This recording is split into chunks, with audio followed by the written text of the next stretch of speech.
Well, the search and rescue operation is very much continuing here in Bangkok to try to find those who are trapped underneath that mountain of rubble there. That is all that remains of a more than 30-story building that collapsed on Friday. I can smell the smoke, and we can also hear occasional pops. And he said afterwards they would conduct a thorough investigation, but certainly many questions being asked here about how this fire spread so quickly. Chinese weather experts are calling this the king of storms, and here in Hong Kong it's bringing with it hurricane force winds.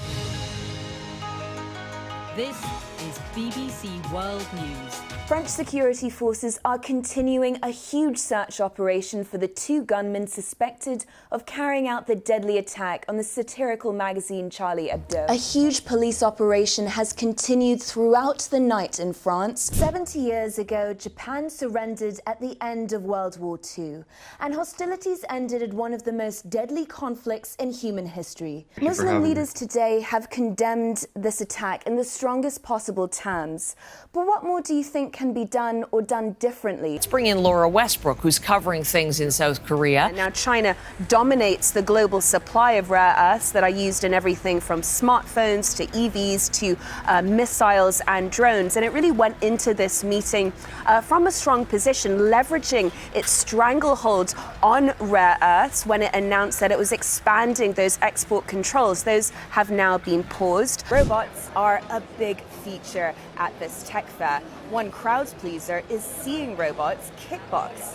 And while there are a few stumbles, this is a demonstration of China's ambition. How is AI transforming children's toys?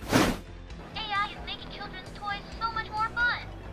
And when this sentence was read out by the judge, he looked straight ahead. Afterwards, his wife put on some dark-rimmed sunglasses, and some people were overcome with emotion. Some people could be heard crying as well. Dozens of his supporters lined up to see him in court, including William Wong. He is worse than before in my memory, because he's 77 years old already, and his condition in the prison is worse and worse.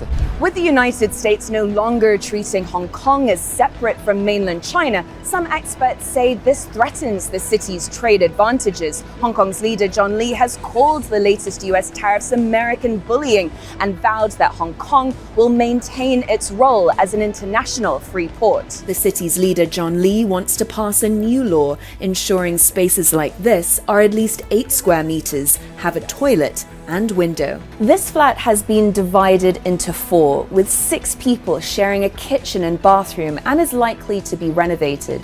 The government says it wants to target the smallest of subdivided flats, but tenants fear that may push up the price of rents, making the lives of people living here even worse. Thanks very much for your company. Stay with us on BBC News.